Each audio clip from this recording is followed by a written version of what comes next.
All right, Coach Lee here, and I'm asked all the time if I work with junior clients. And the answer is an absolute yes. I work with these amazing athletes all up and down the East Coast as both individuals and as part of teams.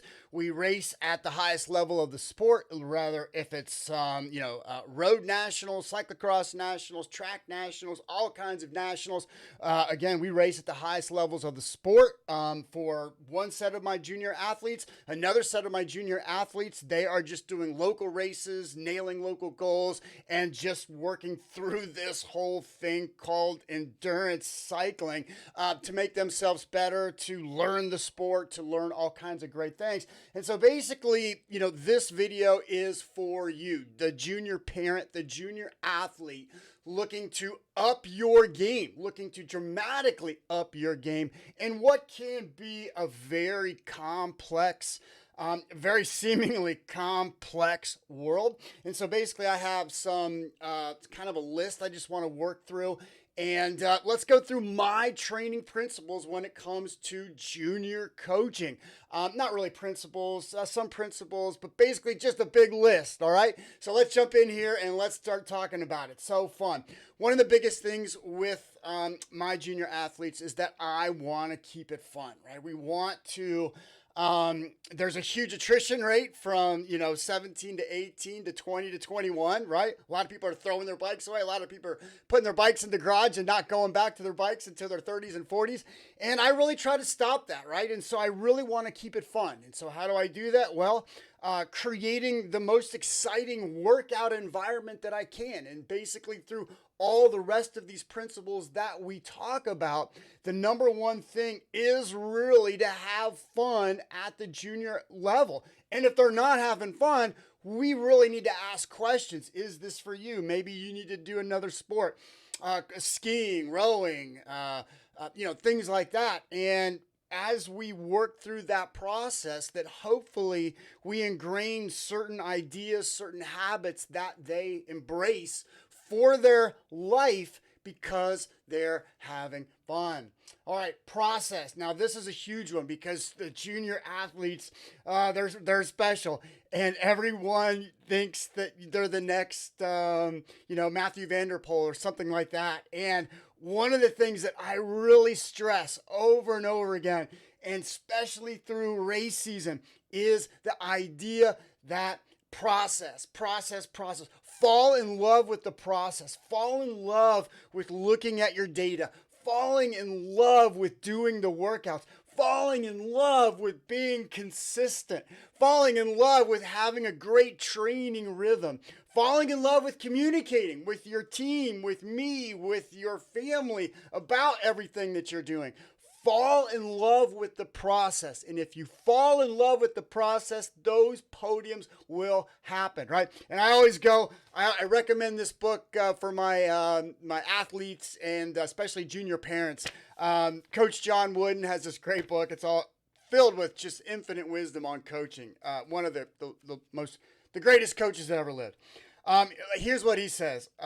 Success should ultimately be measured by our ceaseless effort to reach our own personal best. And that's what I try to do, right? Because cycling, it's a rough world. Everybody wants to win, but there are only a few winners. There are actually professional athletes that go their whole entire career without winning a race. I just read a great book by one.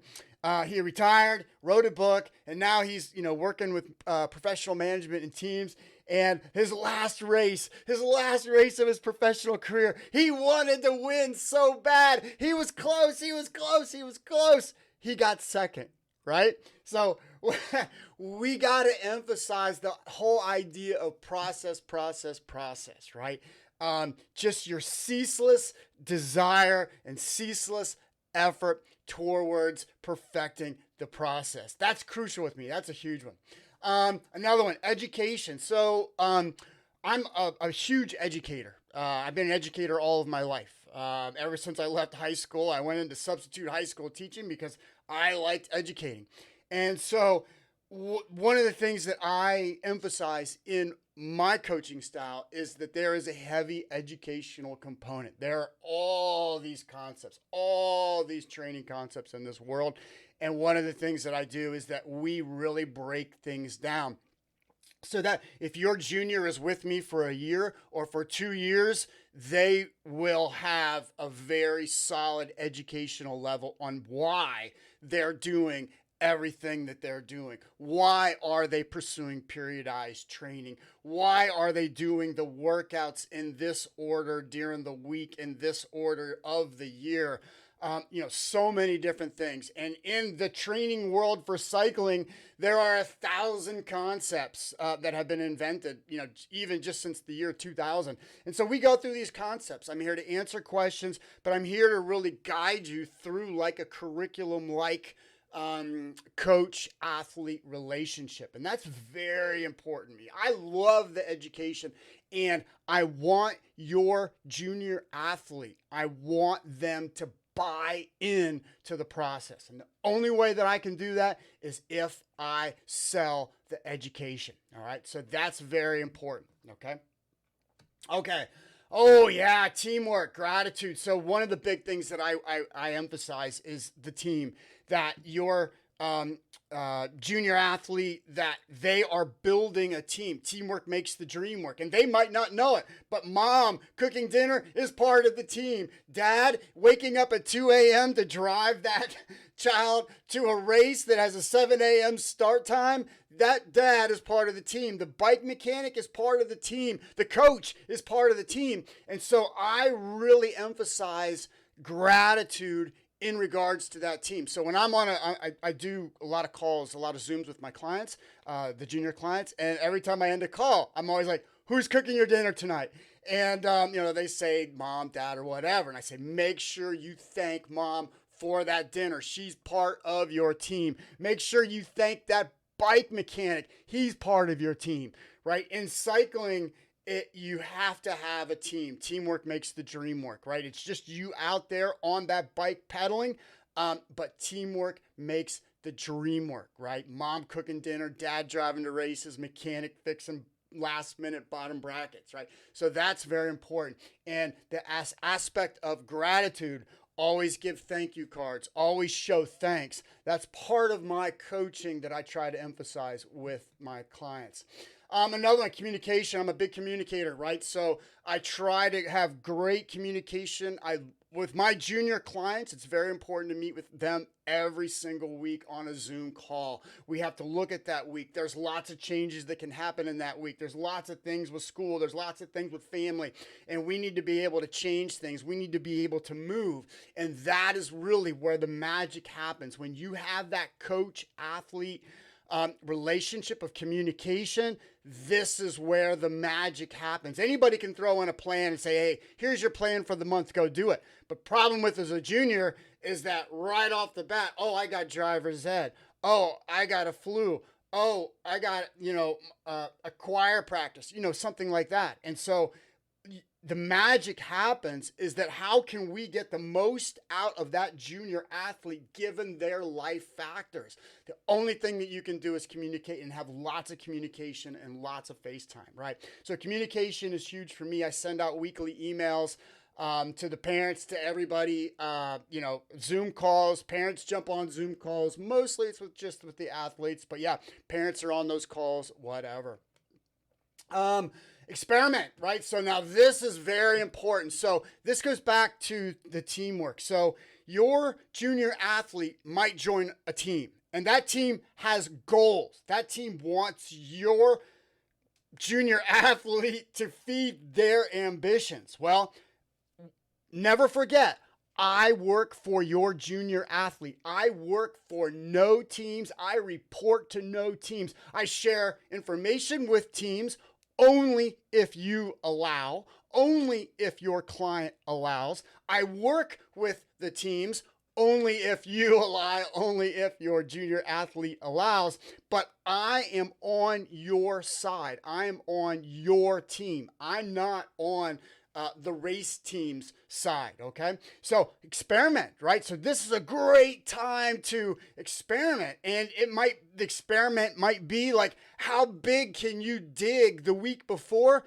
you go into a race? The experiment might be like, hey, I know that I'm on a road team, but I want to experiment with mountain biking a little bit. Boom, let's go over and do some mountain biking or gravel or different types of races that are not on your race team's event schedule, right? So never forget that. I'm on your team. I report to you as the junior athlete, as the parent. I'm on your team, no one else's. That's very important because we want to see your junior athlete have fun and experiment. This is the time to experiment, especially if they want to go to race in college, especially if they want to go, explore, do a gap year after high school and they want to explore the professional scene. Experimenting now is crucial to really understand who your junior athlete is as an athlete, but also that experimentation, and there's a lot of failures in experimentation, is awesome because they're going to learn fundamental principles of exercise physiology that no one else learns. I have one client, he knows how deep he can dig before a big race. And he knows it, right? He knows it down to the deepest, most fundamental level, right? So it's not just a coach telling him that you can only do this, you can only do this, you can only do this, you can only do this. He knows it. And that is priceless. Okay, professionalism. That's an aspect of my coaching that I always emphasize. I want the junior athlete to be professional, to take notes, to have great correspondence via email. If you have to cancel a meeting, give plenty of time to cancel that meeting, show up to the meetings. So there is this aspect of professionalism in your calendar. So we talk a lot about the calendar. We talk a lot about goal setting. We talk a lot about events.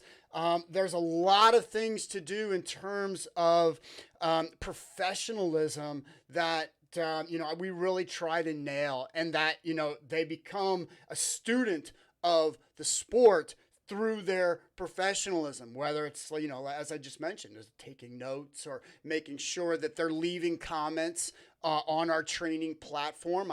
There's tons of communication after every workout. So that's another aspect of professionalism. I really try to get all of my athletes to rise to the occasion.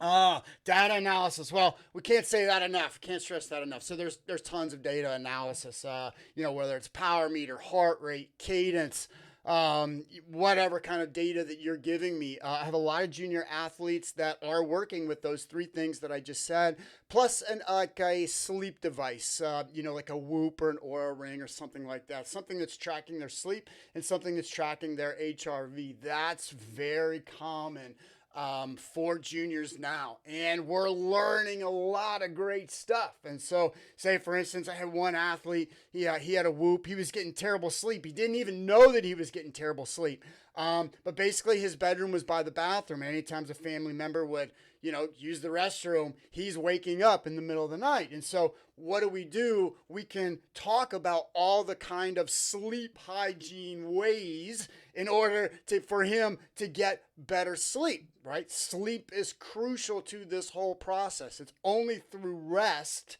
that the adaptations from our stress occur, right? Stress plus rest equals adaptation. So sleep is crucial. So yeah, we look at power, we look at heart rate, cadence, all that great stuff. And, we break it down. I send tons of screenshots. I make private videos like this just for my athletes. And so the data analysis is absolutely crucial. And then ownership. So this is the last one, and ownership is the fascinating thing in that, for the most part, most junior athletes that come to me own their workouts, own their athletic careers, if you will, own their relationship with me. That's the best way to move forward. If a parent has to constantly say, get on the bike, do this, do this, do this. That is not ownership on the athlete's part. And so that's one of the most important things, is to get that athlete, that junior athlete, to own up to the process, to own up to this world that they're in, right? So that is absolutely crucial, and it's part of my coaching is, no ownership, there's no coaching. So that's an important one, and it's working, right? So as I said, I have athletes that are all up and down the East Coast. They're on major teams up and down the East Coast. They're participating at the highest levels. And we know from the data that they're getting better, that they're progressing through this thing called life. All right, guys. Hey, reach out to me if you want me to coach your junior. Lee at pro13.com, www.pro13.com. I would absolutely love to work with your junior, at least talk to your junior about what coaching looks like and how to proceed forward. All right, again, Lee at pro13.com, Lee at pro13.com.